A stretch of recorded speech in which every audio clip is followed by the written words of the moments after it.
Yes, bana mambo vipi? Mimi naitwa HAWSANH Planet Manda King TZ. Niko na mwanangu mwenyewe kabisa anaitwa Leina. Nimtambulishe zaidi au unajitambulisha mwenyewe? Unaweza kunitambulisha tu kwa sababu mimi na wewe ni kitu kimoja. Yes, bana kama alivyosema nimtambulishe.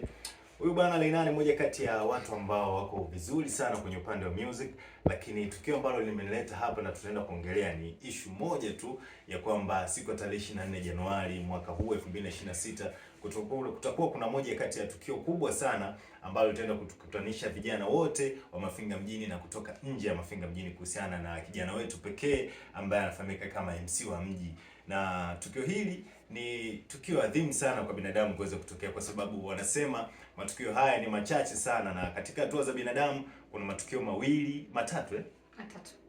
Sasa hili ni moja kati ya tukio ambalo binadamu lazima limkute. Tuambie Lena, ni tukio gani na kwa nini imelisema kwa mafumbo?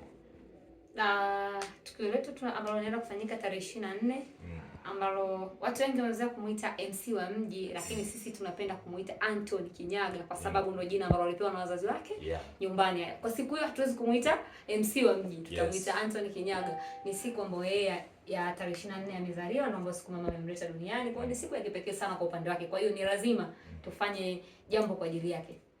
Maana yake kwamba tunaenda kusherehekea siku yake ya kuzaliwa. Tarehe 24. Tupe basi mawili matatu kuhusiana na eneo gani ambalo tutafanyia na kitu gani ambacho watu ambao wanaitazama hii clip kwa muda huu wakitegemea.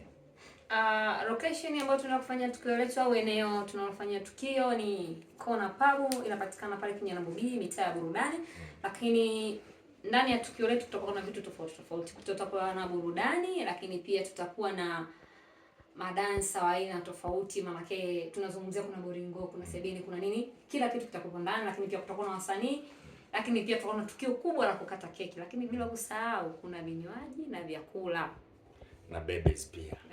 Kwa sababu MC wa mjini mmoja kati ya watu ambao ana vitu vingi sana vifanya, ndio maana umesikia huko ndani watakuwepo waimbaji, watakuwepo madansa, watakuwepo walimbwendo wa kutosha, kwa sababu MC wa mjini mmoja kati ya vijana ambao wamefanya mengi, lakini pia ana mengi ambayo tunaenda kusherehekea siku hiyo, siku yake ya kuzaliwa. Hatujui anatimiza miaka mingapi, tutaenda kujua siku hiyo hapo. Mimi naitwa Planet, nilikuwa na Lena na hatuna mengi kusema. Tukutane tarehe 24 ya mwezi huu hapa wa kwanza, Kona Pub Kinyanambo.